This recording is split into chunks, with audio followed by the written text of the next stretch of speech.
අඩු ආදායම් ලාභී පවුල්වල සුබසාධනයේ ඉහළ නැංවීමේ අරමුණින් පසුගිය රජය විසින් ක්‍රියාත්මක කරනු ලැබූ අස්වැසුම් ප්‍රතිලාභී දීමනාව නව රජය යටතේ තවදුරටත් පුළුල් කරමින් ක්‍රියාත්මක වනවා.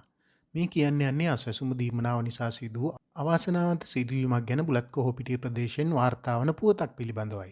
අස්වැසුම දීමනාව ලෙස ලැබෙන්නේ සුළු මුදලක් වුවත් සමහර පවුල්වලට ඒ මහා මෙරකටත් එහා ඉහළ දීමනාවක් ලෙසයි ඔවුන් සලකන්නේ.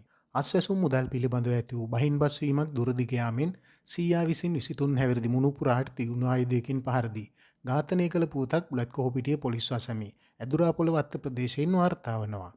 පහර කෑමෙන් බරපතල තුවාල ලැබූ තරුණයා කරවනැල්ල මූලික රෝහලට ඇතුළත් කිරීමෙන් පසු මියගොස් ඇති බව තමයි දැනට දැනගන්නට ලැබෙන්නේ. සිද්ධිය සම්බන්ධයෙන් 73 හැවිරිදි පුද්ගලයෙකු බුලත් කොහොපිටිය පොලිසිය විසින් අත්අඩංගුවට ගෙන තිබෙනවා. එම පුද්ගලයින්ගේ අස්වැසුම දීමනාව නිල වශයෙන්ම ලබන පුද්ගලයා ලෙස සැලකී ඇත්තේ මෙම 73 හැවිරිදි පුද්ගලයා බව තමයි මේ වන විටත් දැනගන්නට ලැබෙන තොරතුරු අනුව වාර්තා වන්නේ.